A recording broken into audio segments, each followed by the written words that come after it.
안녕하세요. 저는 30대 여자입니다. 참 저한테 기가 막힌 일이 있어서 이렇게 사연을 올리게 되었습니다. 이 채널을 보시는 분들이 많다고 해서 제 이야기가 널리 퍼져서 저와 같은 일을 당하는 사람이 없었으면 하는 마음에 솜씨 없는 글을 써봅니다. 저는 어렸을 때부터 하고 싶은 거, 갖고 싶은 건 모두 다 가질 수 있는 그런 아이였습니다. 집안의 재력이 어마어마했어요. 어디서부터 시작된 재력인지는 모르겠지만 선조 때부터 땅을 사뒀고 건물을 올렸고 지금은 그 땅값과 건물값이 엄청나게 올라서 별다른 노력 없이 재산을 불린 그런 집안입니다.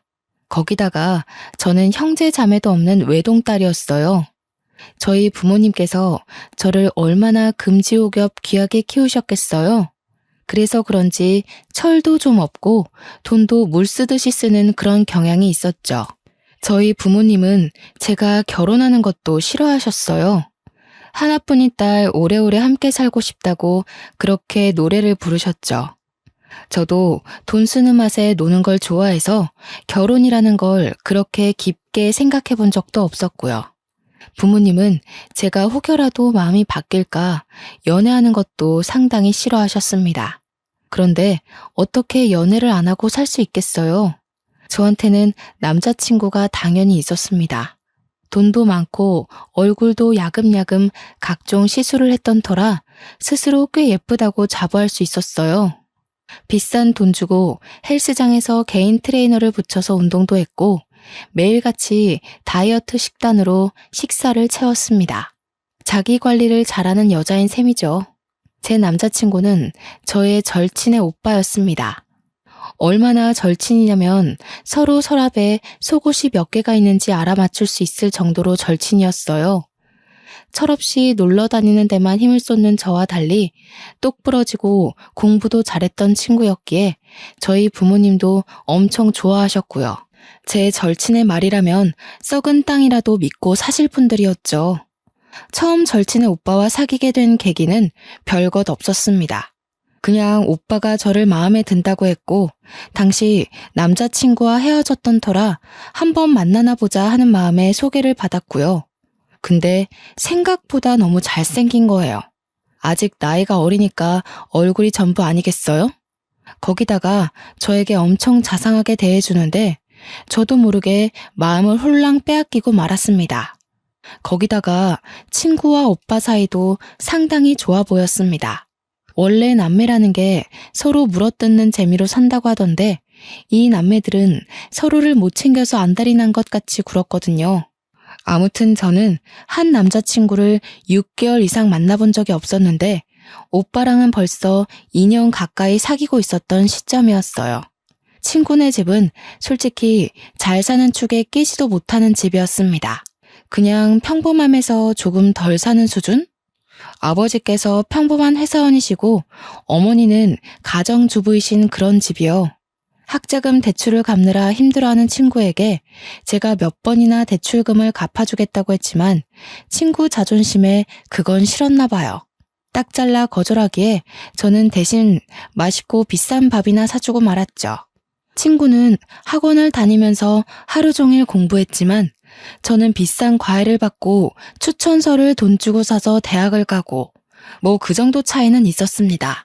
저는 근데 이 차이를 친구가 자격지심으로 받아들이지 않고 너와 나는 수준 차이가 나는 거다 하고 솔직하게 인정을 해줘서 오랜 시간 친구로 지낼 수 있는 것 같았어요. 제가 너무 제 자랑을 많이 했죠? 이제부터 이야기를 본격적으로 시작해 보도록 하겠습니다. 친구가 대학을 졸업하고 취업 준비를 할 무렵 친구네 아버지께서 갑자기 일을 그만두셨다고 했어요. 그래서 친구네 집 수입이 갑자기 사라졌습니다. 친구는 대기업 살 길이 막막하니 대기업 취업 준비를 그만두고 당장 들어갈 수 있는 중소기업에 취직을 했습니다. 월급 차이가 대기업과는 꽤 났지만 일단 일을 하면서 재취업 준비를 하겠다고 하더라고요. 그쯤에서 친구 오빠랑 저랑 소개팅을 했고 사귀게 되었고요. 친구 오빠는 몇 년을 공무원 준비를 한다고 시험 공부를 하고 있던 상황이었습니다. 저는 그런 오빠의 뒷바라지를 나름 열심히 하고 있었어요. 시험 공부에 필요한 인터넷 강의도 결제해주고 문제집이나 교재 같은 것도 제 카드로 샀고요. 오빠가 공부하느라 외적인 것에 신경을 못 쓰는 것 같아서 한 달에 한 번 제가 다니는 청담동 고급 미용실에 데려가 이발도 시키고요. 옷도 허름한 옷 입으면 인물이 안 살잖아요. 그래서 명품 같은 것도 팍팍 사주곤 했어요. 어차피 제 거 사는 김에 사는 거라 별로 아까운 마음은 안 들었고요. 그렇게 2년을 만나는 동안 오빠는 2번의 시험 탈락을 겪어야만 했죠. 저는 진지하게 그렇게 탈락만 할 거면 다른 걸 해봐라 했지만 오빠는 지금 생활이 좋다고 하더라고요. 뭐 아무래도 그럴 수밖에요. 친구가 벌어오는 돈으로 내 식구가 먹고 살면서 다른 필요한 것들은 제가 오빠를 위해 돈을 쓰고 있었으니까요. 데이트 비용도 단 한 번도 오빠에게 내라고 한 적도 없었습니다. 근데 저는 이 관계가 나쁘지 않았어요. 저를 위한 마음이 가득한 오빠를 보면 사랑을 듬뿍 받는 기분이 들었거든요. 어차피 지금 저희 집 재산은 제가 이렇게 펑펑 써도 티가 안 날 정도였습니다. 아무튼 그렇게 2년을 만나다 보니 오빠네 집에서도 그렇고 오빠도 그렇고 결혼 이야기가 나오는 것 같더라고요. 프로포즈를 받긴 했는데 제가 꿈꿔왔던 노을 지는 석양을 바라보며 티파니 반지를 받는 게 아니라 고작 모텔 방을 풍선으로 꾸며놓고 결혼해 줄래? 들은 게 끝이었어요. 그래도 뭐 저를 위해 큰돈 썼다면서 어디서 샀을지 모르는 다이아 반지도 들고 오긴 했더라고요. 뭐 3부쯤 되려나? 손가락에 끼우면 티도 안 날 것 같았지만 멋쩍어 하는 그 모습이 귀여워서 받아주었습니다. 그래도 2년 동안 연애하면서 참 행복했었거든요. 그 마음이 고스란히 느껴지면서 뭐랄까 기대했던 프로포즈와는 전혀 달랐지만 마음을 뭉클하게 만드는 그런 게 있었어요. 저는 집에 와서도 프로포즈를 받았다고 이야기하면서 반지 자랑을 했어요. 축하한다는 어머니와 달리 아버지는 상당히 뾰루퉁해 계셨습니다. 그 반지 알도 안 보이는데 그런 걸 받고 결혼을 하겠다고? 마음에 드는 반지야 다시 사면 되지? 보니까 집안 수준 차이도 좀 나는 것 같고 딱히 직장도 없다던데 어떻게 살려고 그래? 어차피 아빠가 준 건물도 있고 지금 나 돈 쓰는 거에 문제 하나도 없잖아요. 나 결혼하면 설마 카드 뺏어가려고 그래요? 아니 그런 건 아니지만 그래도 좀 있는 집 아들이랑 결혼해야 나중에도 잘 먹고 잘 살고 하지 않겠냐 이거지. 저는 제가 결혼 이야기를 꺼내자마자 괜히 심통을 부리는 아버지가 너무 좋았어요.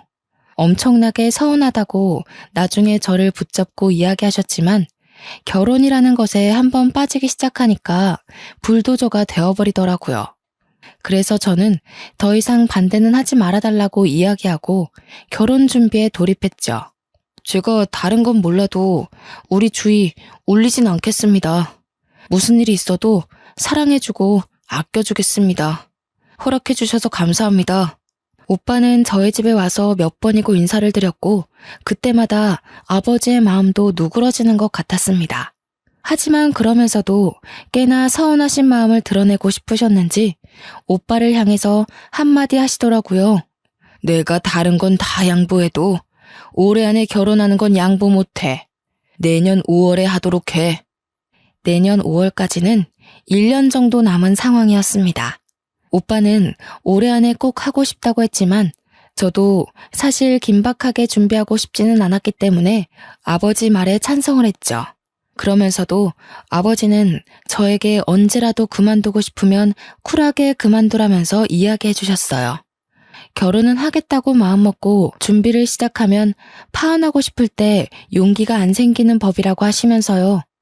언제든 부당한 대우를 받으면 참지 말라고 제 편을 들어주시더라고요. 그게 너무 감사했습니다. 그렇게 차근차근 결혼 준비를 시작했습니다. 저희 집에도 오빠가 인사를 왔으니 저도 인사를 드리러 갔습니다. 최대한 단정하게 보이는 명품 투피스를 입고 머리도 미용실에 들러서 드라이까지 하고 갔죠. 친구네 집은 처음 가보는 거라 솔직히 좀 기대가 되기도 했습니다. 그런데 제 예상보다 더 가정 환경이 좋지 않더라고요. 군데군데 곰팡이 쓸어있는 벽지에 방은 그래도 3개가 있었지만 오빠가 사용하는 방은 정말 작아서 옷방으로 사용해야 할 것 같은 방이었어요. 오빠는 저에게 침대 하나만 있으면 되지 다른 건 필요 없어서 이 방을 선택했다고 하더라고요. 저는 그때 참 우애 좋은 남매라는 걸 다시 한번 느꼈습니다.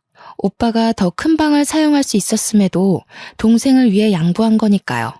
인사를 드리러 간 날 친구는 야근을 해야 된다고 저에게 미리 연락을 해주었어요. 집에 가서 인사 잘 드리라면서 화이팅이라고 문자도 보내주었고요. 은근 제 편을 들어줄 친구가 없으니 긴장이 되긴 하더라고요. 미리 준비해온 한우 세트를 사들고 방문을 하니 어머니께서 저를 반갑게 맞아주셨습니다. 아니, 뭘 이런 걸 다 사왔어. 인사를 드리러 오는데 빈손으로 올 수 없죠. 안 그래도 매번 명절마다 우리 딸 통해서 선물 보내줘서 고마워. 배고프지? 어서 밥 먹자. 저는 밥 먹자는 말에 좁디 좁은 식탁에 앉았는데 깜짝 놀라고 말았습니다. 저희 집에 오빠가 인사를 드리러 왔을 때는 가정부 어머니께서 상다리가 부러질 정도로 사내 진미를 다 모아서 음식을 차려주셨었거든요. 그런데 식탁에 올라와 있는 음식이 고작 김치찌개와 나물 반찬, 김 같은 게 전부였습니다.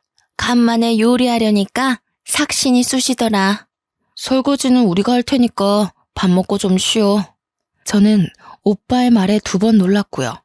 아무리 그래도 집에 결혼을 위해 인사를 드리러 온 손님인데 설거지라뇨. 저는 집에서도 설거지를 해본 적이 없습니다. 입주 가정부 아주머니께서 야식까지 꼬박꼬박 챙겨주시니까요.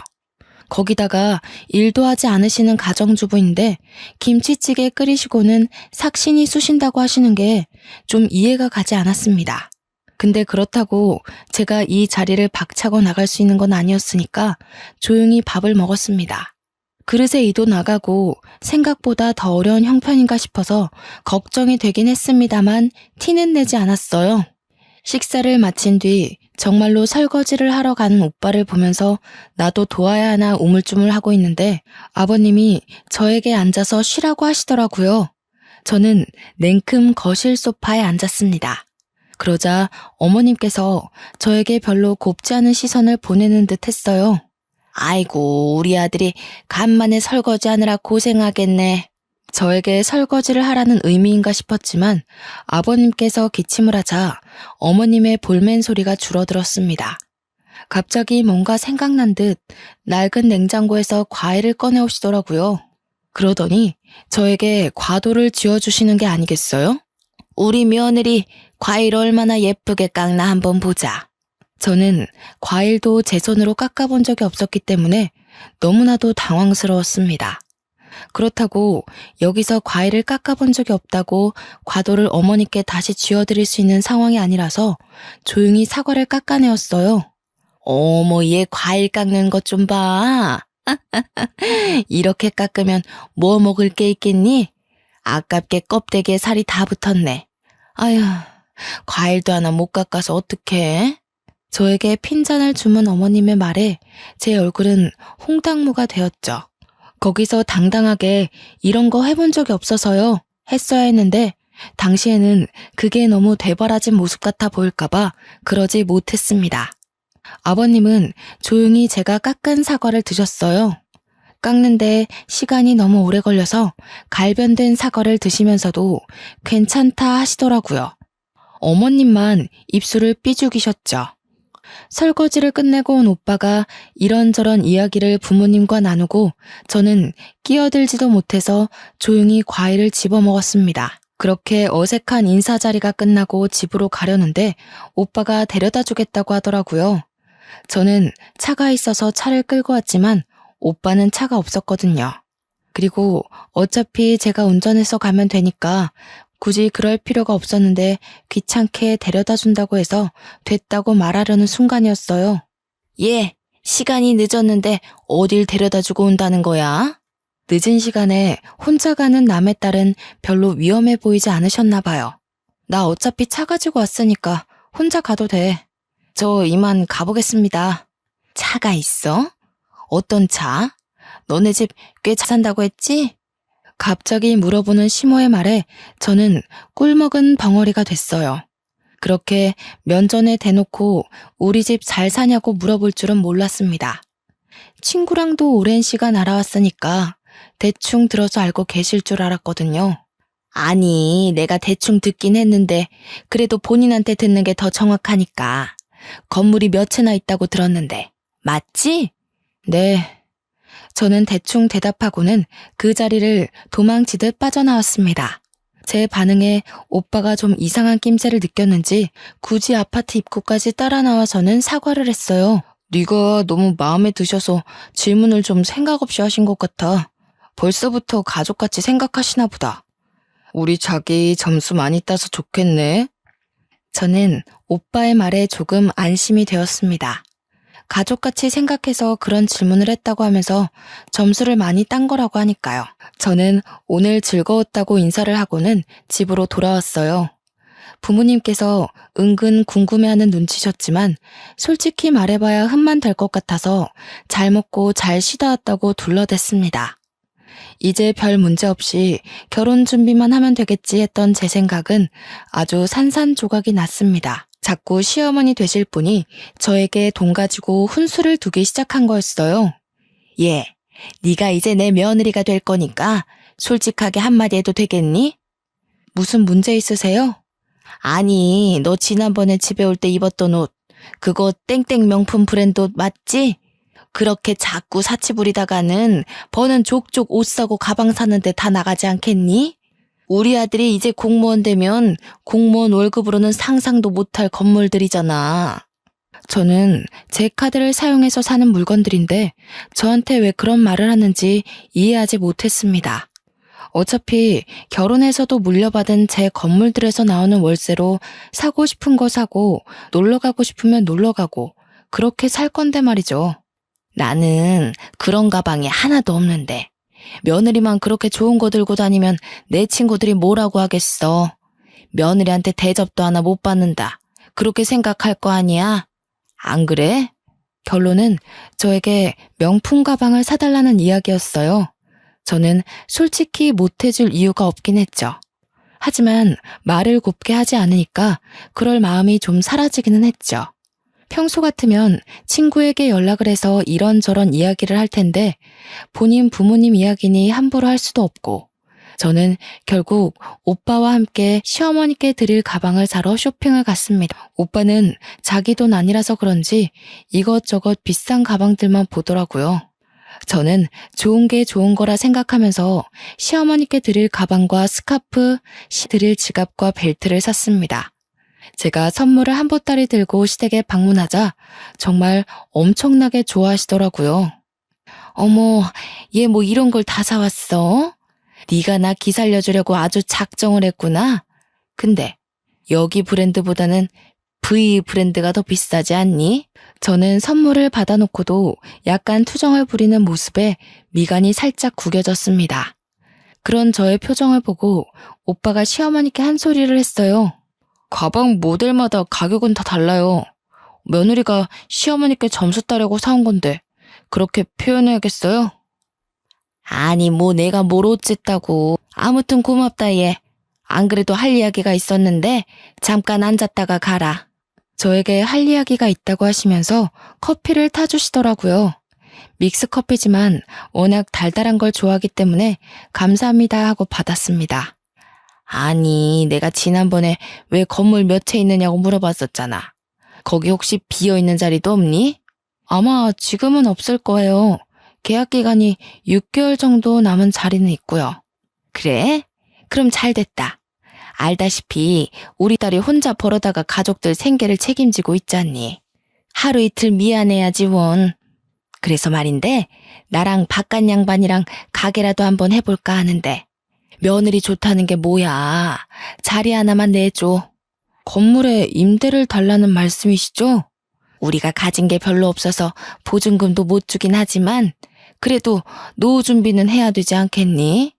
장사하면서 너네가 우리 용돈 주고 생활비 보태주고 하면 노후 준비는 충분할 것 같은데 아니면 아예 우리 노후 준비하라고 크게 한 방 싸줘도 되고. 저는 갑자기 저에게 노후 준비를 운운하며 돈을 달라는 식으로 말하는 시어머니의 행동이 이해가지 않았습니다. 솔직히 저도 부모님 잘 만난 덕에 돈 걱정 없이 살고 있긴 하지만 적어도 자식 둘 다 성인으로 키웠으면 노후 준비는 스스로 하셔야 하는 게 아닌가요? 자식도 아니고 며느리에게 당연하다는 듯 요구하는 게 그것도 아직 결혼을 한 사이도 아니고요. 그리고 내가 들어보니까 차도 여러 대 있다던데. 맞지? 저는 평소에 차를 참 좋아해서 마음에 드는 모델이 있으면 리스로라도 꼭 끌어보는 성격이었습니다. 그래서 지금 보유하고 있는 자동차가 3대 정도 있었고요. 네, 차 몇 대 있어요.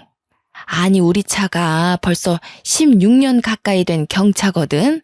15만 킬로 이상을 타다 보니까 글쎄 차가 너무 낡았지 뭐야. 끌고 나갔다가 사고가 날 수도 있고 우리가 사고 나면 자식들이 걱정이지 뭐. 그래서 말인데 우리도 새 차 하나 해주는 게 어때? 새 차를요? 응, 이왕이면 새 차가 좋지. 내가 봐둔 모델이 있거든. 핸드폰으로 전송해둘게. 저는 당황했어요. 솔직히 저한테 차를 바꿔달라고 할 줄은 몰랐거든요. 차가 한두 푼 하는 것도 아닌데 말이죠. 적어도 몇 천은 들 텐데 신혼집을 해주시는 것도 아니면서 저런 걸 요구하다니 좀 뻔뻔하다는 생각이 들었습니다. 안 그래도 차가 좀 오락가락 하길래 불안하긴 했는데 사고 나기 전에 바꾸는 게 현명하긴 하지. 오빠마저도 차를 바꿔달라는 식으로 이야기하길래 저는 마지못해 일단 알았다는 행동을 했습니다. 집에 와서 고민하다가 결국 제 차 중에 국산 세단 하나를 드리기로 마음을 먹었어요. 그 차도 제가 소중하게 생각하는 차였지만 지금 새 차를 계약하기에는 시간도 오래 걸릴 것 같았거든요. 명의는 바꾸지 않고 보험만 모든 사람이 운전할 수 있도록 바꾼 뒤 차를 가져다 드리니 시어머니께서 상당히 당황해 하시더라고요. 예, 지금 이 차 우리 타라고 준 거니? 네, 국산차 모델 중에서는 고가 세단이고 배기량도 좋고 관리하시기도 어렵진 않을 거예요.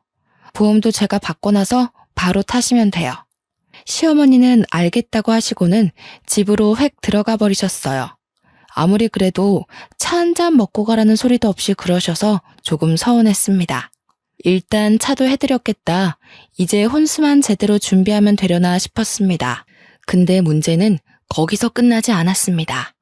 신혼집을 제대로 정하지 못한 거예요. 저는 오빠에게 넌지시 신혼집에 대해서 물어보았습니다. 우리 집은 어디로 해주신대? 그게 무슨 소리야? 집을 해주셔?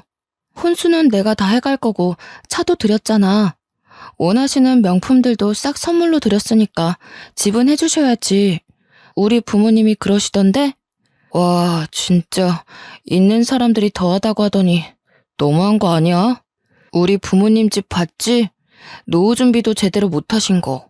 그러는 와중에 집까지 해달라는 건 좀 너무하지 않아?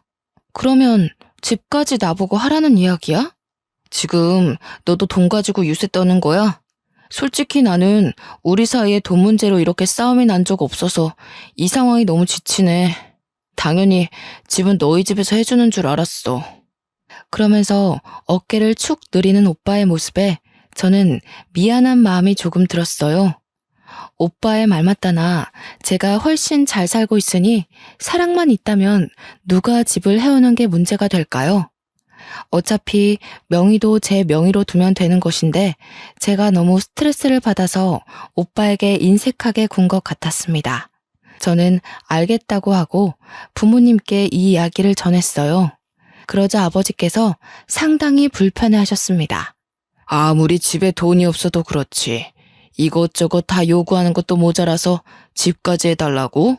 어차피 제가 살고 있는 집도 평수 넉넉해서 신혼집으로 꾸미기에 나쁘지 않을 것 같고요. 기운 집안에 시집 보내는 것도 속이 터지겠는데 참, 그래도 네가 그렇게 좋다고 하니 내가 어찌 반대를 하겠니? 속상해 하시면서도 아버지는 제 편을 들어주셨습니다. 저는 그래서 일단 침대나 가구를 바꾸기로 결정하고 오빠와 함께 혼수를 보러 다녔어요. 결혼식까지는 6개월 정도 남아있는 상태였기 때문에 일단 신혼집부터 새로 꾸미기로 결정했죠. 가구를 보고 살림을 보러 다니니 또 신이 나더라고요. 항상 새 물건을 구입할 때는 기분이 좋잖아요. 세탁기도 바꾸고 냉장고도 좀 더 큰 걸로 바꾸기로 결정하고는 혼수를 보고 있는데 시어머니께서 찾아오셨습니다. 예, 가전이나 혼수 볼 때는 어른들이랑 함께 다니는 거야. 저는 신이 나서 백화점 가전 매장을 쭉 훑었습니다. 냉장고랑 김치 냉장고를 한창 보고 있는데 시어머니께서 냉장고를 막 어루만지면서 저에게 말씀하시더라고요. 이 냉장고 엄청 좋아 보이지? 네, 근데 너무 커서 신혼 살림에는 어울리지 않을 것 같아요. 누가 신혼집 말하니? 우리 집 말이야. 냉장고 바꾸시려고요? 여러 개 사면 좀 싸게 안 해주겠니? 너 신혼가구 바꾸는 김에 우리 집 냉장고도 좀 바꿔주렴. 저는 거기서 우뚝 멈춰서서 오빠를 바라보았습니다. 그러자 오빠 입에서 나온 말이 가관이었어요. 차도 있던 거 줬으니까 돈 아꼈잖아. 냉장고 하나 바꿔드려도 괜찮을 것 같지 않아? 차값 생각하면 훨씬 싸게 먹히는 장사 같은데. 그래. 너 외제차도 2대나 있다면서 굳이 우리한테 국산차 준 거 아니니? 굳었으니까 그걸로 냉장고나 한 대 사줘라. 이 김치 냉장고랑 세트인가 본데? 저는 냉장고에 흠뻑 빠진 시어머니를 두고 오빠를 잡아채서 구석진 곳으로 갔습니다. 해도 너무하지 않아? 냉장고까지 사달라고 하는 건. 그리고 외제차 이야기는 왜 나오는 거야? 그거 유지할 수 있는 돈은 있고? 그 정도는 네가 좀 챙겨줄 수 있는 거잖아. 결혼도 코앞인데 그 공무원 시험 때려치고 취직할 생각이나 해. 저는 오빠에게 딱 잘라 이야기했고 더 이상 오빠는 냉장고를 사주라는 이야기를 하지 않았습니다. 저는 진짜 하다 이런 것까지 요구하는 시댁에 점점 질려가고 있었어요. 그날 이후 연락이 뜸했던 오빠는 갑자기 저에게 돈을 좀 빌려줄 수 있느냐고 물었습니다. 생활비가 모자라다는 이유였어요. 친구가 이번 달에 돈 나갈 일이 많아서 생활비를 적게 가져다 주었다는 것이었죠. 저는 제 친구가 진심으로 불쌍하게 느껴졌습니다. 그렇게 고생해서 돈을 벌어 집에서 한량처럼 놀고 있는 식구들에게 갖다 바쳐야 한다는 사실이요. 저는 오빠에게 제 카드를 한 장 주었습니다. 한도가 얼마였는지 기억도 안 나는 카드이지만 당장 생활비가 모자라다고 울먹이는데 어떻게 모른 척할 수 있겠어요? 그랬더니 글쎄 카드를 긁어도 너무 긁는 게 아니겠어요? 무슨 백화점에 뭘 샀고 하루 종일 카드 알림 문자가 도착했습니다.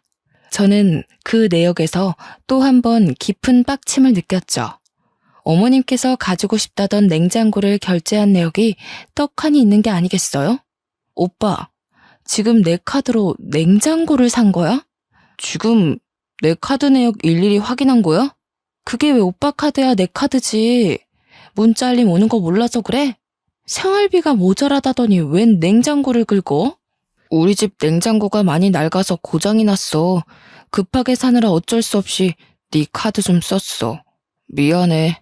그래도 카드 한도 자체가 제가 감당할 수 있는 정도라서 일단 넘어가줬습니다. 그런데 제가 진짜 제일 열받는 일은 그 다음에 벌어졌어요. 결혼식을 3개월 앞둔 시점 청첩장이 나왔고 저는 청첩장을 돌리러 다니기 시작했습니다. 저희 부모님께서도 슬슬 지인분들께 청첩장을 나눠주겠다고 하셨고요. 드디어 결혼하는구나 싶어서 마음이 두근두근 거릴 때 시어머니께서 전화를 하셨어요. 예, 바쁘니? 무슨 일이세요? 아니, 내가 용한 점집에 갔는데 네가 남자가 많아 보인다고 하지 뭐야? 너 사주 좀 불러봐라. 내가 제대로 점 한번 쳐야겠다. 아니다. 그러지 말고 안 바쁘면 나와. 나랑 우리 도령님 만나러 가게. 어머님, 저 천주교 신자라서 사주 같은 거 안 봐요. 지금 벌써부터 내 말을 안 듣는 거야? 내 말이 우스워? 종교적인 문제잖아요. 저는 독실한 천주교 신자라고요. 절대로 사주만큼은 보지 않습니다. 너 찔리는 게 있어서 그러는 거 아니야? 내가 이야기 들어보니까 속옷도 맨날 야시러운 것만 입는다고 하던데. 그런 것도 결혼하기 전에 다 정리해. 분명 도령님께서 너 남자 많아 보인다고 했었다고. 그게 다 그런 데서 보이는 거 아니겠니? 아니 무슨 도령님이 제 속옷을 본 것도 아니면서 저런 식으로 저를 음해하는 게 너무 어이가 없었습니다. 가뜩이나 냉장고 사건 이후에 시어머니와 연락을 자제하고 있었는데 저한테 남자가 많아 보이네 어쩌네 하면서 예의 없게 행동하시니까 더 싫더라고요. 점점 전화에 대고 잔소리하는 것도 질려가서 휴대폰을 슬쩍 귀에서 떼고 딴짓을 하고 있는데 선을 넘으시더라고요. 내가 우리 딸한테 들으니까 너 한 남자를 오래 못 만난다고 하더라. 나중에 바람이라도 피면 위자료 아주 단단히 준비할 거야. 알겠어? 저는 기가 막히고 코가 막혔습니다. 제 절친이 그런 소리를 했다는 것도 믿기지 않는 일인데 위자료 이야기를 꺼내는 거 정상일까요? 저는 청첩장을 모조리 찢어버리고 싶었습니다. 지금까지 제가 해간 것만 해도 얼마인지 가늠이 되시나요? 무려 가진 명품들에 차도 한 대 들였고 신혼집도 제 명의의 집에서 시작하기로 한 마당에 거기에 냉장고까지. 오빠는 그 와중에도 뭘 하고 다니는지 제 카드로 사치를 부리는데 여념이 없었습니다. 저는 더 이상 참을 수 없었습니다. 일단 시작이 절친의 말에서 비롯된 거라고 하시니 저는 제 친구에게 전화를 걸었습니다. 껏 지친 목소리로 저의 전화를 받더라고요. 너 도대체 집에다가 무슨 소리를 하고 다닌 거야? 내가 무슨 소리를 어떻게 하고 다녔다는 거야? 뭔데 다짜고짜. 어머님께서 내가 무슨 야한 속옷을 입는다는 둥, 한 남자를 오래 못 만난다는데 바람 피면 위자료 두둑하게 준비하라는 둥, 이게 다 무슨 소리냐고. 나도 처음 듣는 소리야. 그게 말이 돼? 어머님께서 너한테 들었다고 이미 다 말씀하셨어. 친구는 한참 동안 말이 없다가 한숨을 푹 내쉬더라고요. 그렇게 입 조심하라고 했는데 내가. 그래, 뭐 틀린 말도 아니잖아. 너 여태 연애했던 사람들 6개월 이상 만난 거 본 적 없고 속옷도 야한 거만 입는 거 내가 모르겠어? 오히려 당당하게 나오니까 제 말문이 턱 막히더라고요. 내가 그거 다 알면서도 우리 오빠 소개시켜준 거야. 그러니까 나한테 잘해. 이제 나 너의 시누이인 거 잘 알지? 인터넷 카페 글만 봐도 시누이한테 밑보였다가 당하는 사람이 얼마나 많은데. 내가 왜 너한테 잘해야 되니? 사람 기분 나쁘게 만들지 마. 시집살이 제대로 당하고 싶어서 그래? 청첩장도 나온 마당에 이제 와서 파혼이라도 하게? 파혼하면 너네 부모님 얼굴에 먹칠하는 거라는 거 몰라서 그래? 저는 제 절친이 왜 저한테 이렇게 날카롭게 구는지 이해를 할 수가 없었습니다. 서로의 단짝이고 영혼까지 나눴다고 생각했던 친구였는데 저 이렇게 나를 세우니 서운해서 눈물이 나오더라고요. 유일하게 제가 믿고 의지했던 자격지심 없던 친구였으니까요. 내가 너한테 무슨 실수라도 했어? 갑자기 왜 이래? 솔직히 너무 서운하다. 뭐가 서운해? 나는 네가 우리 집에 시집 오면 우리 부모님 좀 챙길 줄 알았어. 내가 못 챙긴 게 도대체 뭔데? 부담 주지 말라고 해서 신혼집도 혼수도 다 내가 내 돈으로 했어. 너희 집 냉장고도 내 돈으로 바꾼 거고 차도 들였어. 그것뿐이야? 원하시는 명품들도 다 사다 바쳤는데 내가 뭘 안 챙겼다는 거야? 너 남는 건물 거기에 우리 부모님 가게는 왜 쏙 빼먹어? 우리 부모님 6개월 남은 그 자리에 가게 들어간다고 얼마나 좋아하셨었는데. 거기 연장 계약했다며? 거기는 이미 오랜 시간 있던 자리라서 어쩔 수 없이 연장한 거지. 그리고 내 건물 내가 알아서 사용하겠다는데 왜 네가 나한테 화를 내? 내가 좀 알아봤어. 너 가진 건물들 중에 강남에 A타워 있지? A타워는 제가 가진 건물 중에 가장 비싼 건물이었어요. 한 달에 들어오는 월세만 해도 어마어마했습니다. 그 건물 월세가 워낙 비싸기도 하고 장사가 조금만 안 돼도 빛나기 딱 좋은 곳이라 웬만한 체인점 아니고서야 입주할 엄두를 못 내는 곳이었습니다. 그런데 그 건물을 딱 이야기하지 않겠어요? 거기 1층 전체를 우리 부모님 가게 내드리는 게 좋을 것 같아. 우리는 월세만 2천인 자리였습니다. 지금 보증금도 한 푼도 안 내면서 월세 2천짜리 자리를 그냥 달라는 것이었습니다. 저는 처음으로 제 절친에 대한 부정적인 생각들이 머릿속을 헤집었습니다. 그동안 친하게 지냈던 게 다 이런 큰 그림을 위한 건 아니었을까? 나에게 오빠를 소개시켜준 의도가 다 내 재산을 노리고 한 짓은 아니었을까? 그렇게 생각하고 나니 저에 대한 자격지심이 없었던 것까지 한 방에 이해가 되더라고요. 어차피 천천히 그렇게 빼먹을 생각이었다면요. 그 자리는 월세만 2천인 자리야. 그러지 말고 경기도 외곽에 있는 상가 건물 1층이 비어있어. 위에 층을 집처럼 쓸 수 있고. 어차피 시부모님 사시는 아파트도 너무 낡았던데 거기로 들어가시면 딱일 것 같네. 경기도 외곽이라고 했니? 너 지금 우리 부모님을 무시하는 거야? 무슨 가게를 하실 거라는데? 내 강남 건물 웬만한 체인점도 못 버티는 그런 곳이야. 그렇게 큰 자리에 어떤 가게를 내실 거냐고. 당장 직원들 월급은 어떻게 할 건데? 그 큰 자리를 단 둘이서 운영하시겠다고? 너 돈 많잖아. 네가 당연히 도와주면 되는 거 아니야? 무슨 가게를 할지는 앞으로 천천히 정하면 되지. 저는 할 말 없다고 하고는 전화를 뚝 끊어버렸습니다. 뒤로 친구가 저에게 두어 번 더 전화를 걸었지만 저는 무시했고요.